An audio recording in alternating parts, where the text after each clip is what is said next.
दोस्तों बात करने वाले हैं रेलवे ग्रुप डी भर्ती का जो है फॉर्म कैसे फिल करेंगे। इसका जो है आवेदन स्टार्ट हो चुका है। स्टेप बाय स्टेप मैं आपको जो एक लाइव फॉर्म फिल करके बताऊंगा। जो भी इम्पोर्टेंट बातें हैं उस सारा बातों को हम यहाँ पे कवर करेंगे ताकि आपसे गलती हो ही ना। फॉर्म भरने में अगर आप गलती कर देंगे ना तो समझिए आपका पहला ही स्टेज छट गया। हालांकि मौका देता है सुधार करने के लिए, लेकिन फिर भी आपको गलती नहीं करना है। अगर आप गलती करेंगे तो सुधार में फिर आपको 250 रुपए लग जाएगा। तो आप पूरा अच्छे से देखिए कि कैसे आपको फॉर्म को भरना है। स्टेप बाय स्टेप पूरी इन्फॉर्मेशन हम आपको देंगे, फोटो गाइडलाइंस के साथ से लेकर सब चीज हम बताएंगे ताकि आप जो आसानी से फॉर्म को अप्लाई कर सके। मेरा मकसद एक ही होता है कि आप लोग फॉर्म भरे, उससे पहले आप वीडियो देख लीजिए कि क्या क्या जानकारी मांगी जा रही है, जिससे आपको गलती होगा ही नहीं अगर आप एक बार ये वीडियो देख लेते हैं। तो चलिए शुरू करते हैं और जानते हैं रेलवे ग्रुप डी 2025 का जो है फॉर्म कैसे फिल करेंगे। थोड़ा सा मैं आपको इंपोर्टेंट जानकारी दे दूं कि इसमें 32,438 वैकेंसी है। हो सकता है कि फ्यूचर में वैकेंसी बढ़ भी जाए। और यहाँ पे आपका जो इंपोर्टेंट डेट है फॉर्म भरने का वो है 22 फरवरी 2025 तक आप फॉर्म भर सकते हैं। अगर आपने रजिस्ट्रेशन कर दिया है, फॉर्म भर दिया है, फी पेमेंट बाकी रह गया है तो फी पेमेंट का यहाँ पे क्लोजिंग डेट है 23 फरवरी से लेकर 24 फरवरी तक रात को 12 बजे तक, ध्यान रहे। और अगर आपने गलती कर दिया फॉर्म भरने में तो आप उसे मॉडिफाई कर सकते हैं, जिसमें आपका जो है देख सकते हैं 25 फरवरी से लेकर 6 मार्च 2025 तक इसका जो है लास्ट डेट रहेगा मॉडिफाई करने के लिए। तो ये इंपोर्टेंट डेट है। मैट्रिक पास पे आपकी ये वैकेंसी है। अगर आप मैट्रिक पास किए हैं तो इस भर्ती के लिए अप्लाई कर सकते हैं, या ITI किए हैं तो आप इस भर्ती के लिए फॉर्म को अप्लाई कर सकते हैं। इसमें जोन वाइज वैकेंसी को रखा गया है। मैं आपको जोन वाइज वैकेंसी को दिखाता हूँ। फॉर्म भरने से पहले आपको पहले एक जोन का चुनाव करना होगा, RRB को चुनाव करना होगा कि आप किस RRB से फॉर्म भरना चाहते हैं, ठीक है ना। चलिए हम आगे डिस्कस कर लेंगे उसके बारे में। चलिए हम फॉर्म भरना स्टार्ट करते हैं। देखिए सबसे पहले आपको यहाँ पे ऊपर में अप्लाई, क्रिएट एन अकाउंट और ऑलरेडी हैव एन अकाउंट का ऑप्शन मिलता है। तो अगर आप रेलवे इससे पहले जो वैकेंसी निकाली थी, RPF की निकाली थी, ALP का निकाला था, टेक्नीशियन का निकाला था और भी वेरियस पोस्ट पे निकाला था, तो अगर आप पहले से उस वैकेंसी के लिए फॉर्म फिल किए होंगे तो आपके पास ऑलरेडी अकाउंट बना होगा। तो ऑलरेडी हैव एन अकाउंट पे क्लिक करेंगे और यहाँ पे अपना मोबाइल नंबर या ईमेल ID और पासवर्ड कैप्चा कोड भर के लॉगिन पे क्लिक करेंगे। आप लॉगिन हो जाएंगे और आपका डैशबोर्ड खुल जाएगा, आप फॉर्म अप्लाई कर पाएंगे। लेकिन जो पहली बार इस भर्ती के लिए फॉर्म भर रहे हैं उनको पहले यहाँ क्रिएट एन अकाउंट का ऑप्शन मिलता है। आप यहाँ पे क्लिक करेंगे और देखिए यहाँ पे लिखा हुआ कि अगर आपने पहले ही अकाउंट बनाया हुआ है, किसी भी वैकेंसी के लिए आपने फॉर्म फिल किया हुआ 2024 में, तो आपको दोबारा रजिस्ट्रेशन करने की आवश्यकता नहीं है। आप यहाँ ओके करेंगे और यहाँ पे आपको क्या करना है, पहले अकाउंट बनाना है। अगर आप इससे पहले रेलवे का कोई फॉर्म नहीं भरे हैं तो ही आपको अकाउंट बनाना है। अगर आप रेलवे का पहले से फॉर्म फिल किए हैं तो आपको अकाउंट नहीं बनाना है, लॉग इन करना है। तो चलिए मैं आपको पहले एक अकाउंट बनाने का जो है पूरा प्रोसेस को बताता हूँ, फिर मैं आपको लॉग इन करके फॉर्म भर के पूरा दिखाऊंगा। फ्रेंड्स वीडियो को लास्ट तक देखिए और वीडियो अच्छा लगे तो प्लीज लाइक और अपने दोस्तों को भी जरूर शेयर कर दीजिएगा। वीडियो को कंटिन्यू करने से पहले, फॉर्म भरने से पहले मैं आपको बहुत ही इंपोर्टेंट जानकारी देने वाला हूँ। अगर आप रेलवे ग्रुप डी भर्ती लेवल 1 के लिए बेहतरीन किताब की तलाश कर रहे हैं तो मार्केट में सबसे बेस्ट बुक जो है PW का यहाँ पे होने वाला है। मैं आपको रिकमेंड करूंगा कि आप इसको अपने स्टडी में जरूर शामिल करिए। बहुत ही बेहतरीन बुक है फ्रेंड्स। इसमें आप देखेंगे तो ये किताब का ही नाम है all in one. All in one इसलिए रखा गया फ्रेंड्स इस किताब का नाम क्योंकि इसमें जो है आपको प्रीवियस ईयर्स के क्वेश्चन पेपर भी देखने को मिलते हैं, पूरे अच्छे से डिटेल में सॉल्व किया हुआ। और इसके अलावा आपको जो चैप्टर वाइज थ्योरी भी आपको मिलते हैं शॉर्ट ट्रिक के साथ। इसके अलावा आपको जो है ना फ्री में जो है देख सकते हैं आप 5 ऑनलाइन CBT टेस्ट मिल जाते हैं और साथ ही साथ जो है इसमें मंथली करंट अफेयर्स का आपको मैगजीन भी प्रोवाइड करे जाते हैं, जो कि आप जनरल अवेयरनेस की बेहतरीन तैयारी कर सकते हैं। लेवल 1 की तैयारी के लिए ग्रुप डी 24-25 वैकेंसी के लिए ऑल इन वन ये किताब होने वाला है। इस किताब में 5000 प्लस क्वेश्चन आपको यहाँ पे देखने को मिलेगा, स्टेप बाय स्टेप एक्सप्लेनेशन के साथ। 10 प्रैक्टिस सेट आपको मिलेगा। चैप्टर वाइज थ्योरी भी यहाँ पे आपको मिलने वाला है, पूरा जो है शॉर्ट ट्रिक के साथ रहेगा। और 18 और 22 का जो है 15 प्रीवियस ईयर्स का सॉल्व पेपर मिलेगा। आप इस किताब के साथ बेहतरीन तैयारी कर सकते हैं। अगर हम इसके कंटेंट की बात करें तो पहले सेक्शन वाइज आपको मैथ मिलेगा, उसके बाद से आपको जो है जनरल इंटेलिजेंस रीजनिंग के सारे टॉपिक्स आपको जो है कवर किए गए। इसके अलावा आप देखेंगे तो सेक्शन C जो कि जनरल साइंस होता है, physics, chemistry, biology, life science यहाँ पे कवर किया गया। इसके बाद से सेक्शन D जनरल अवेयरनेस के जो है सारे टॉपिक्स को यहाँ पे अच्छे से कवर किया गया है। इसके अलावा यहाँ पे जो है आपको 15 जो है प्रीवियस ईयर्स के पेपर देखने को मिलते हैं सॉल्व किया हुआ। 18 और 22 दोनों यहाँ पे मिलेगा। और इसके अलावा आपको जो है ना सेक्शन F में जो है प्रैक्टिस सेट भी आपको देखने को मिलेगा, जो कि 10 प्रैक्टिस सेट यहाँ पे आपको देखने को मिल जाते हैं। ऑनलाइन कंप्यूटर बेस्ड टेस्ट के लिए फ्रेंड्स आपको जो है एक स्कैनर दिया जाता है। आपकी किताब में स्कैनर रहता है, उसको आप स्कैन करके ऑनलाइन टेस्ट दे सकते हैं। और मंथली करंट अफेयर्स के लिए भी आपको स्कैनर मिलता है। ये किताब हिंदी इंग्लिश दोनों वर्जन में आती है फ्रेंड्स। मैंने आपको बाय लिंक जो है डिस्क्रिप्शन बॉक्स में प्रोवाइड कर दिया है। अमेजोन से आप इसे बाय कर सकते हैं, आपके घर पे जो किताब आ जाएगा। मुझे पूरा उम्मीद है फ्रेंड्स कि आप इस किताब के साथ जो है अपनी बेहतरीन तैयारी कर पाएंगे। अब आइए समझते हैं कि कैसे आपको फॉर्म को अप्लाई करना है। सबसे पहले आपको नेशनलिटी बताना है, इंडियन नेपाल भूटान, तो नेपाल भूटान के लोग भी यहाँ पे आवेदन दे सकते हैं। यहाँ पे देखिए ऑप्शन दिया हुआ है, आप यहाँ इंडियन चूज करेंगे, यहाँ पे अपना पर्सनल इन्फॉर्मेशन भरेंगे, फुल नेम, दोबारा फुल नेम को लिखना है। आपने अपना नाम चेंज किया तो यस करेंगे वरना नो करेंगे। अपना डेट ऑफ बर्थ यहाँ कैलेंडर से ओपन करेंगे, जो भी आपका डेट ऑफ बर्थ है यहाँ से आपको चूज कर लेना है, जो भी आपका डेट ऑफ बर्थ है। फिर दोबारा से कंफर्म करना है, यहाँ जेंडर बताना है, दोबारा जेंडर कंफर्म करना है। एक यहाँ पे आपको जो है फादर्स मदर्स नेम ये सब लिख लेना है। फिर यहाँ पे ईमेल एड्रेस लिखना है, जनरेट ईमेल ओटीपी पे क्लिक करेंगे तो आपका ईमेल पे ओटीपी जाएगा, आप यहाँ पे उसको लिख देंगे। फिर मोबाइल नंबर लिखेंगे, जनरेट ओटीपी क्लिक करेंगे, मोबाइल पे ओटीपी जाएगा, उसको यहाँ लिख लेंगे। यहाँ आपको आधार संख्या लिखना है, जनरेट आधार ओटीपी पे क्लिक करेंगे तो आपके आधार से जो मोबाइल नंबर लिंक है उस पे ओटीपी जाता है, उसको यहाँ पे आपको लिख लेना है और यहाँ पे वेरीफाई कर लेना है। ये जरूरी है सबके लिए। अगर आपके पास आधार कार्ड से मोबाइल नंबर लिंक नहीं है, आपके पास आधार कार्ड नहीं है, तो आप इसको टिक करेंगे। लेकिन यहाँ लिख रहा है कि candidates are advise to do Aadhaar verification for some smooth entry. यहाँ पे आपको एडवाइस दिया जाता है कि आपको जो है आधार से ऑथेंटिकेशन करना, तो ये वाला ऑप्शन अभी आपको बंद कर दिया गया है। फिर इसको डिक्लेयर करना है और यहाँ पे एक पासवर्ड बना लेंगे। पासवर्ड जो बनाएंगे वही आपका हमेशा आप जो है लॉगिन के लिए काम करेगा, तो पासवर्ड जैसा चाहे वैसा बना सकते हैं। फॉर एग्जांपल मान लीजिए आपका नाम जो है रोबोट है, तो are capital O small ROBOT robot @123 ऐसे ही कर पासवर्ड यहाँ कंफर्म करेंगे, यहाँ पे टिक करेंगे और यहाँ preview and create an account पे क्लिक करेंगे। जैसे friends preview and create an account पे क्लिक करेंगे, आपने जो भी यहाँ पे जानकारी दिया हुआ है उसको आप डिटेल से अच्छे से वेरीफाई करेंगे, मैट्रिक का जो मार्कशीट होता है उसके अकॉर्डिंग। अगर इसमें कुछ भी गलती है तो तुरंत एडिट करके आप सुधार लेंगे, नहीं गलती है तो सबमिट करेंगे, आपका अकाउंट तुरंत जो है क्रिएट हो जाएगा। अकाउंट क्रिएट करने के बाद से फ्रेंड्स आपको होम पे आना है, यहाँ पे अप्लाई पे फिर से आना है, ऑलरेडी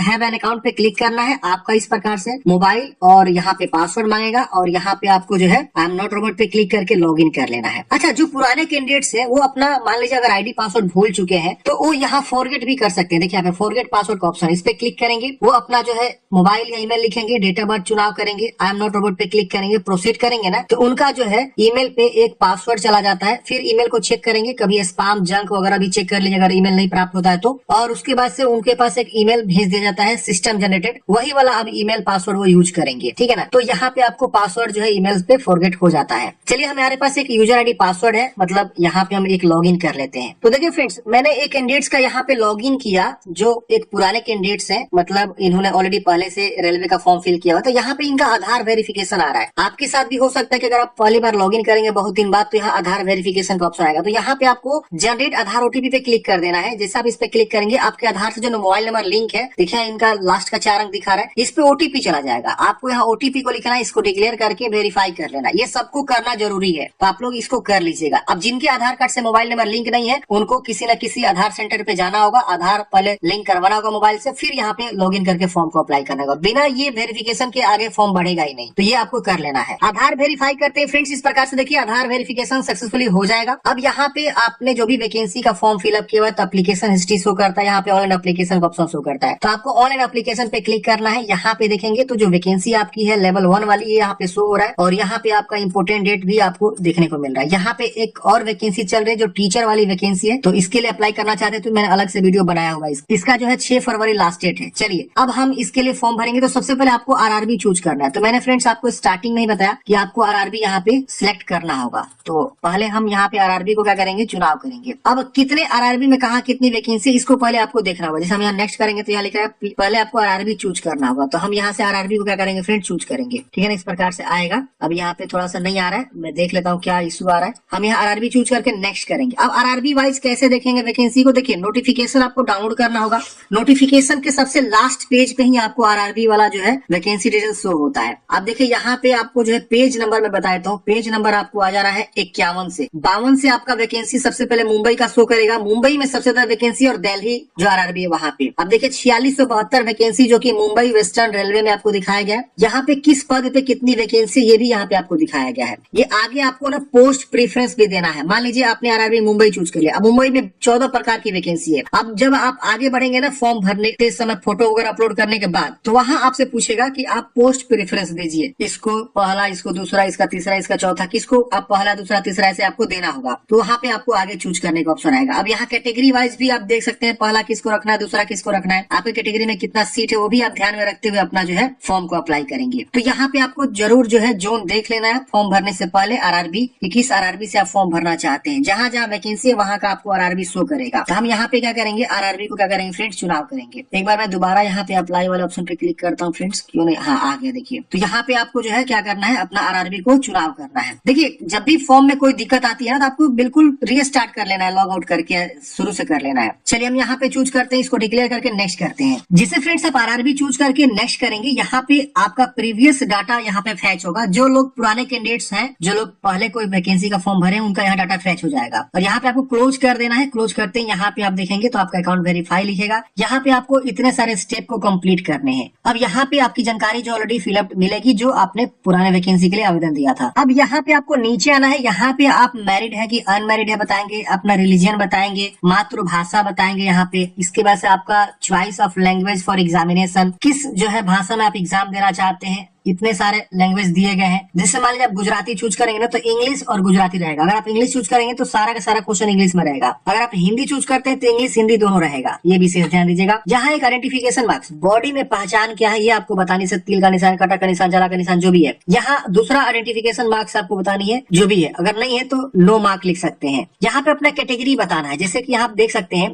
कम्युनिटी में आपका यहाँ पे category general, SC ST OBC EWS। अगर आप जनरल से है तो जनरल चूज करेंगे। जनरल में आप देखेंगे तो यहाँ पे आपको जाति प्रमाण पत्र की संख्या या किसके द्वारा बनवाया ये सब आपको नहीं मांगेगा। वही अगर आप EWS से आते हैं, जनरल का ही एक 10% रिजर्वेशन वाला कैटेगरी होता है EWS, इकोनॉमिकली वीकर सेक्शन। अगर आप ये चूज करते हैं तो यहाँ पे आपको अपना जो है EWS का सर्टिफिकेट नंबर देना होगा। यहाँ पे अपना जो है इशूइंग अथॉरिटी आपने कहाँ से बनवाया हुआ है, हर एक ऑफिसर्स का नाम आ रहा है। जहां से भी आपने बनवाया हुआ है उसका नाम यहाँ पे आपको शो करेगा, कहीं ना कहीं जरूर शो करेगा। उसका आप चुनाव करेंगे और कब बनवाया हो इसका आपको देना होगा। अगर आप OBC चुनाव करते हैं फ्रेंड्स तो OBC में देखेंगे तो यहाँ पे 2 ऑप्शन पूछेगा कि आप जो है नॉन क्रिमिलियर से आते हैं। नॉन क्रिमिलियर उसके वो आता है बंदा, OBC का ही ये मतलब नॉन क्रिमिलियर और क्रिमिलियर होता है। अगर आप यहाँ पे नॉन क्रिमिलियर से आते हैं तो यस करेंगे। यस करते इस प्रकार से आएगा, अंडरस्टैंड एग्री करेंगे। तो यहाँ पे देखिए क्या आ रहा है। अगर आप नॉन क्रिमिलियर से आएंगे, यहाँ यस करते हैं तो आपको यहाँ पे अपना कास्ट और यहाँ पे कास्ट सर्टिफिकेट नंबर और इशूइंग अथॉरिटी और कब आपने बनवाया हुआ आपको बताना होगा। नॉन क्रिमिलियर में कौन आता है, तो जिनकी फैमिली इनकम 8 लाख से कम है, OBC से आता है 8 लाख से फैमिली इनकम कम है तो यहाँ यस करेगा। और जिनकी फैमिली इनकम 8 लाख से ज्यादा है वो यहाँ नो करेगा, वो NCL में नहीं आएगा। तो इसके आपको विशेष ध्यान देना है। इस तरह से आपको जो है जानकारी को भरना है। अब यहाँ पे SC ST का भी ऑप्शन है। अगर आप SC ST से आते हैं तो अपना SC ST में जो भी आपका जाति सर्टिफिकेट लगता है वो अपना नेम ऑफ द कास्ट लिखेंगे, किस कास्ट से बिलोंग करते हैं, धोबी बढ़ई जो भी है, यहाँ शर्मा जो भी है। यहाँ पे अपना सर्टिफिकेट नंबर लिखेंगे, यहाँ पे अपना इशूइंग अथॉरिटी लिखेंगे, यहाँ आपका अपना सर्टिफिकेट बनवाया हुआ है उसको आपको बताना होगा जो कि आपके सर्टिफिकेट पे लिखा रहता है। सारी जानकारी सर्टिफिकेट के अकॉर्डिंग भरना होता है, क्योंकि यही सेम सर्टिफिकेट आपको ना डॉक्यूमेंट्स वेरिफिकेशन में लगता है। तो इसको आपको सजो के रखना है, ध्यान रहे, गिलवाना नहीं है। और यहाँ पे अपना जो है कहाँ से बनवाया हुआ है इशूइंग अथॉरिटी में आपको चूज कर लेना है। ये आपके सर्टिफिकेट के नीचे में साइन होता है, आप देखे होंगे जरूर। जैसे कि आप देख सकते हैं यहाँ पे बहुत सारा ऑप्शन दिया हुआ है। आप जहां से भी बनवाया हुआ है आप यहाँ पे क्या करेंगे, उसका चुनाव कर लेंगे। नीचे भी बहुत सारा ऑप्शन है। जैसे बिहार में आप देखेंगे तो रेवेन्यू ऑफिसर बनाता है, वो उसका रैंक जो है तहसीलदार से कम नहीं होना चाहिए। तो रेवेन्यू ऑफिसर आप यहाँ से चुनाव कर लेंगे, ठीक है। और यहाँ पे इशूइंग स्टेट और यहाँ पे कब आपने बनवाया हुआ है, सर्टिफिकेट नंबर, और यहाँ पे ट्रेवल पास आपको चाहिए तो यहाँ पे आपको यस करना होगा। और यहाँ पे उस सर्टिफिकेट को जो आपका ये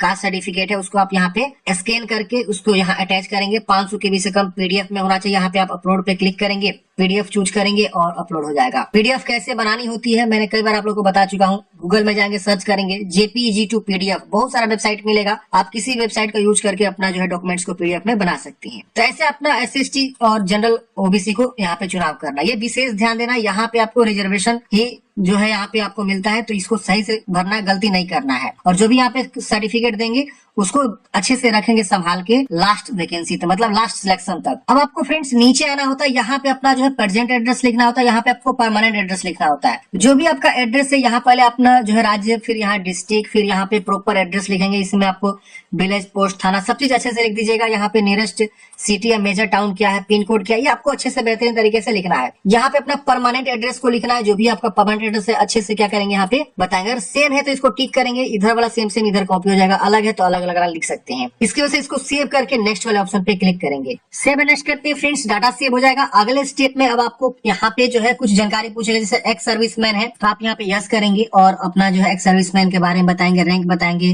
डेट ऑफ अटेस्टेशन बताएंगे, यहाँ पे आपको डिफेंस सर्विस का कहाँ से आपने किया हुआ, are you still in defence service, तो ये सब आपको बताना होगा। नहीं है तो आप यहाँ नो करेंगे। अगर आप विकलांग है तो यस करेंगे, विकलांगता के बारे में बताएंगे, जो भी आप विकलांग है। अगर आप नहीं है तो आप इसे नो कर देंगे। यहाँ पे आपको स्क्राइब चाहिए तो अगर आपको स्क्राइब चाहिए तो आप यहाँ पे यस करेंगे, नहीं चाहिए तो नो करेंगे। अगर आप जो है इकोनॉमिकली बैकवर्ड क्लास ईबीसी से आते हैं तो आप यहाँ यस करेंगे। अब ईबीसी में कौन आता है, इनसे इन्फॉर्मेशन यहाँ दिया हुआ है। जो बीपीएल होल्डर कार्ड है या जिनकी फैमिली इनकम 50,000 से भी कम है वो लोग ईबीसी में आएंगे, तो उनको यहाँ पे यस करके अंडरस्टूड करना होगा। उनको ट्रेवल पास चाहिए तो यस करेंगे। अब यहाँ पे उनको जो है ईबीसी का जो सर्टिफिकेट होल्डर है वो अपना जो है यहाँ पे बताएंगे, और इशूइंग अथॉरिटी बीपीएल कार्ड है या क्या है यहाँ पे आपको बताना होगा, तो उसके अकॉर्डिंग बताना होगा। नहीं है तो आप नो कर देंगे। यहाँ पे आप रेलवे में ऑलरेडी सर्विंग एप्लीकेंट है, आप रेलवे में काम कर रहे हैं तो यस करेंगे। और यहाँ पे आपको एनओसी देना होगा, do you have applied NOC, अगर आप अप्लाई किए तो यस करेंगे। तो ये मैंडेटरी है डीवी के समय में, आपको अंडरस्टैंड एग्री करना। अगर आप नो करेंगे तो आपको जो है यू शुड प्रोड्यूस एन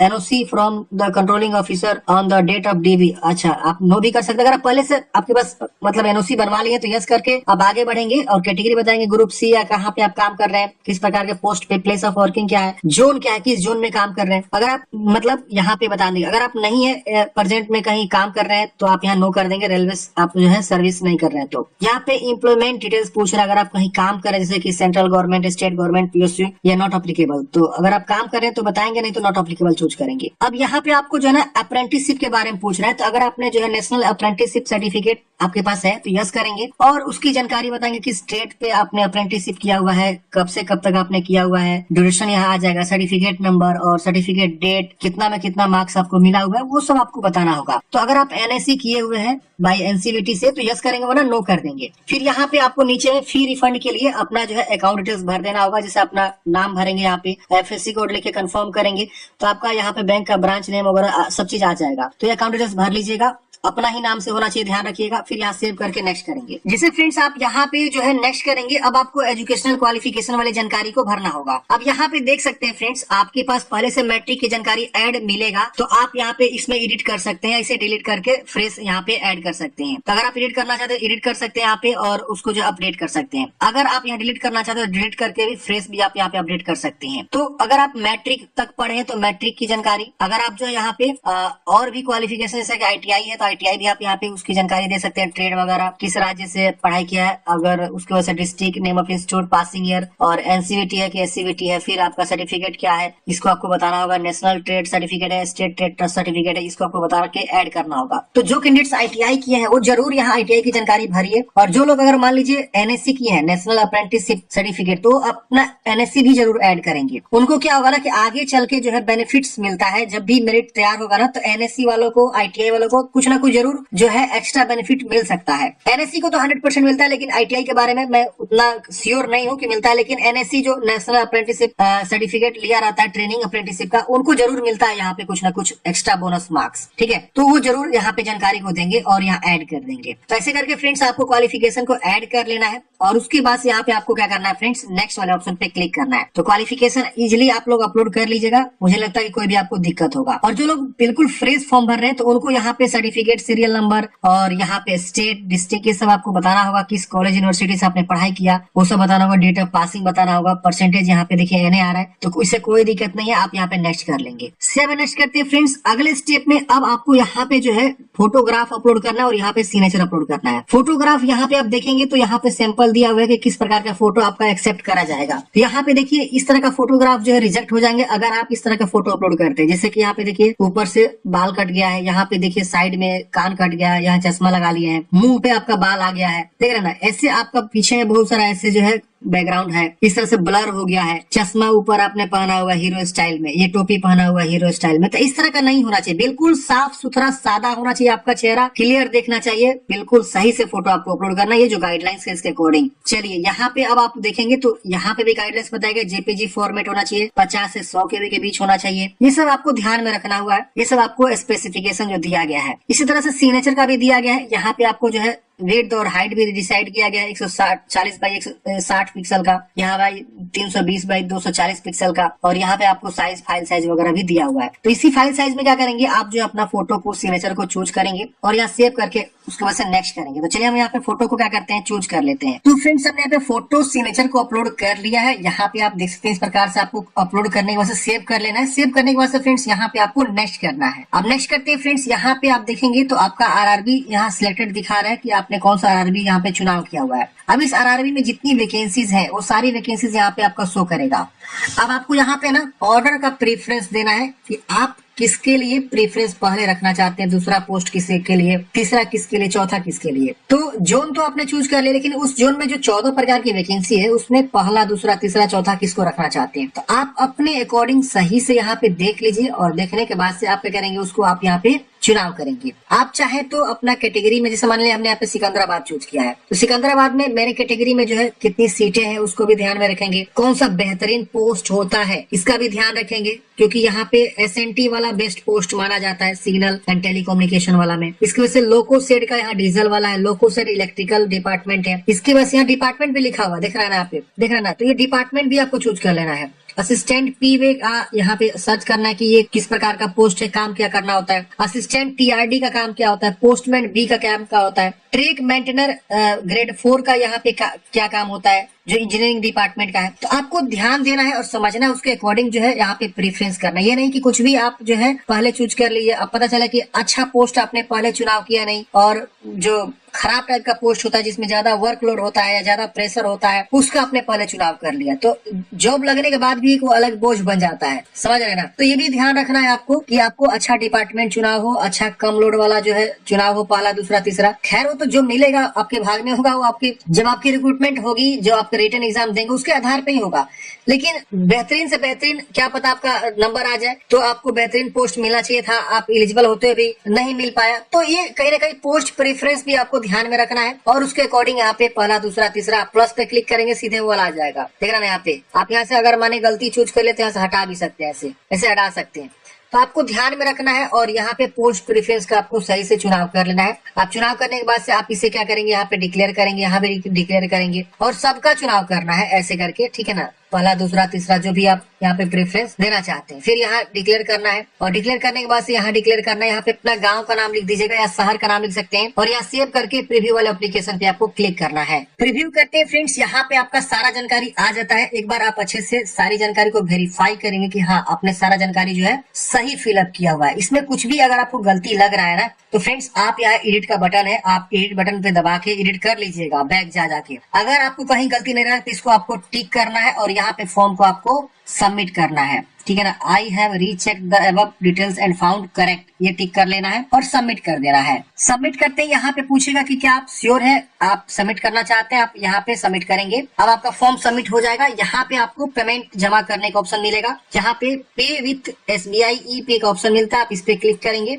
यहाँ पे आपको एग्री करना है और यहाँ पे प्रोसीड करना है। अब यहाँ पे देखेंगे फ्रेंड्स, आपके पास कार्ड का ऑप्शन आता है, यहाँ पे नेट बैंकिंग का ऑप्शन आता है, यहाँ पे आपको UPI का भी ऑप्शन आता है। तो आप जिसके थ्रू भी पेमेंट जमा करना चाहते हैं उसका आप चुनाव करके पेमेंट को जमा करेंगे। तो हम यहाँ पे जो है QR कोड जनरेट कर लेते हैं, UPI QR। हम यहाँ पे पे नाउ पे क्लिक करेंगे, QR कोड आ जाएगा। यहाँ पे हम QR कोड को स्कैन करके पेमेंट को जमा कर सकते हैं। आप अपने फोन पे, पेटीएम, गूगल पे, किसी से भी आप इसको स्कैन करेंगे और सिंपल जो है उस डिवाइस से क्या करेंगे, उस मतलब ऐप से आप पेमेंट को जमा कर देंगे। पेमेंट जमा करते हैं फ्रेंड्स, आपका पेमेंट जमा हो जाएगा, उसके बाद से आपको फाइनल प्रिंट आउट निकल जाएगा। तो मैं यहाँ पे पेमेंट जो है कर रहा हूँ। तो फ्रेंड्स हमने यहाँ पे पेमेंट जमा कर दिया है। अब ये ऑटोमेटिक रीडायरेक्ट कर देगा कहाँ पे, आपके डैशबोर्ड पे। ये पेमेंट होते ही रीडायरेक्ट हो जाएगा ऑटोमेटिक, कुछ आपको रिफ्रेश वगैरह नहीं करना है, पेज बैक वगैरह नहीं करना है। ये देखिए पेमेंट जमा हो गया, सक्सेसफुल हो गया। इसका प्रिंट आउट स्क्रीनशॉट जरूर ले लीजिएगा। इसका प्रिंट आउट निकालने के बाद यहाँ बैक का बटन मिलता है, बैक पे क्लिक करेंगे। अब यहाँ पे देखेंगे तो आपका सीधे जो एप्लीकेशन हिस्ट्री पे लेकर आएगा। यहाँ पे आपको इस तरह से देख सकते हैं, आपने जो पेमेंट जमा किया वो आपका वेरीफाई दिखा रहा है, पेमेंट वेरीफाई हो चुका है। यहाँ आपका पेमेंट जो है यहाँ पे सब चीज हो चुका है कंप्लीट, यहाँ दिखा रहा है पेमेंट कंप्लीटेड। और यहाँ पे आपको व्यू एप्लीकेशन का ऑप्शन मिलता है, आप इस पे क्लिक करके फाइनल प्रिंट आउट निकाल के अपने पास हार्ड कॉपी सुरक्षित रख लीजिएगा। तो इस प्रकार से फ्रेंड्स हमने बात किया रेलवे ग्रुप डी वैकेंसी के लिए कैसे आपको फॉर्म को अप्लाई करना है। आपके मन में कोई भी डाउट्स है, कमेंट बॉक्स में पूछ लीजिएगा। और इस भर्ती के पल पल अपडेट पाना चाहते हैं इन द फ्यूचर, तो आप इस चैनल को जरूर सब्सक्राइब कर लीजिए। जब भी कोई अपडेट आएगा इस वैकेंसी के रिगार्डिंग तो मैं आपको अवश्य जो इस चैनल के माध्यम से अपडेट देता रहूंगा। तो सब्सक्राइब करके बेल आइकन को जरूर दबा लीजिए और वीडियो को अपने दोस्तों को जरूर शेयर कर दीजिए जो इस प्रकार की वैकेंसी के लिए फॉर्म भरना चाहते हैं। तो आई होप आप लोग समझे होंगे। मन में कोई भी डाउट्स है वैकेंसी में, कोई भी आपको लग रहा है कि यहाँ गड़बड़ हो रही है फॉर्म भरने में, तो आप हमें कमेंट बॉक्स में जरूर कमेंट करिए, मेल भी कर सकते हैं हमको। मेरा मेल आईडी मेरे बायो में आपको देखने को मिल जाएगा। Thank you for watching friends. जय हिंद, आपका दिन शुभ हो।